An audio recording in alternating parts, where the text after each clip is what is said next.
Finally Tarak Mehta Ka Ooltah चश्मा के mister Sodhi यानी कि गुरुचरण सिंह लौट आए हैं, लेकिन वो इतने दिन कहां लापता थे? क्या ये कोई पब्लिसिटी स्टंट था? हेलो एंड वेलकम, मैं हूं भावना सांखला और आप देख रहे हैं news 18 India original. Tarak Mehta Ka Ooltah चश्मा के मिस्टर सोढ़ी गुरुचरण सिंह लापता होने के बाद घर आ चुके हैं और लंबे वक्त बाद उन्होंने अपने लापता होने पर चुप्पी भी तोड़ी है। उन्होंने अपने गायब होने की असली वजह बताई है। इसके साथ ही अब वे क्या चाहते हैं, इस पर भी खुलकर बात की है। टीवी के मशहूर सीरियल तारक मेहता का उल्टा चश्मा में गुरुचरण सिंह ने रोशन सोढ़ी उर्फ मिस्टर सोढ़ी की भूमिका निभाई थी और इसी शो से उन्होंने ऑडियंस के बीच काफी अच्छी पहचान बना ली थी। जब 22 अप्रैल को लापता होने की खबरें आई तो देश भर में उनके फैंस हैरान थे। अब हाल ही में वे 25 दिनों के बाद सही सलामत वापस आ गए हैं।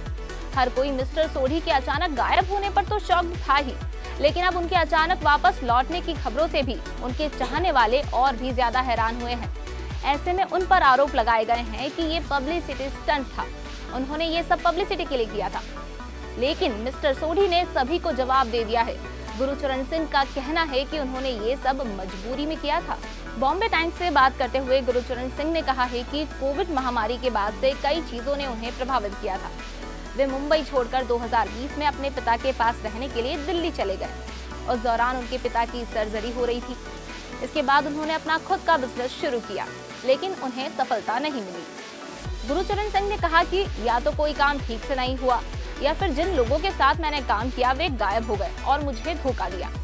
हमारे 20 सालों से प्रॉपर्टी विवाद भी चल रहा है, उसमें भी बहुत पैसा खर्च हुआ है, इसलिए इन सब की वजह से मेरी आर्थिक स्थिति बुरी तरह से प्रभावित हुई और मैं बहुत ज्यादा परेशान था। गुरुचरण सिंह ने बताया कि वे अपने माता पिता के प्रभाव के कारण हमेशा से आध्यात्मिक रहे हैं। जब वे उदास महसूस कर रहे थे तो उन्होंने भगवान की ओर रुख किया और आध्यात्मिक यात्रा शुरू की। उनके बयान के अनुसार 25 दिनों तक वे सन्यासी बनने की राह पर थे। उन्होंने वापस आने की कोई योजना भी नहीं बनाई थी। हालांकि भगवान के एक संकेत के कारण वे घर लौट आए। उन पर लगे आरोप के बारे में उन्होंने कहा कि घर वापस आने के बाद भी मैंने कोई इंटरव्यू नहीं दिया, लेकिन अब मैं बोल रहा हूं क्योंकि मैं कुछ ऐसी बातें स्पष्ट करना चाहता हूं जो लोग मेरे बारे में कह रहे हैं। गुरुचरण सिंह ने आगे बताया कि अब जब वो वापस आ गए हैं तो वे सारे लोन और कर्ज चुकाने के लिए खूब काम करना चाहते हैं, लेकिन अभी उनके पास कोई भी काम नहीं है। वे फिर से काम कर अपनी लाइफ को खुशनुमा बनाना चाहते हैं। इसके साथ उन्होंने अपनी शादी की प्लानिंग के बारे में भी बताया है। 51 साल के हो चुके गुरुचरण ने कहा है कि वो जल्द ही जीवन में घर बसाने की योजना बना रहे हैं। वो शादी करना चाहते हैं।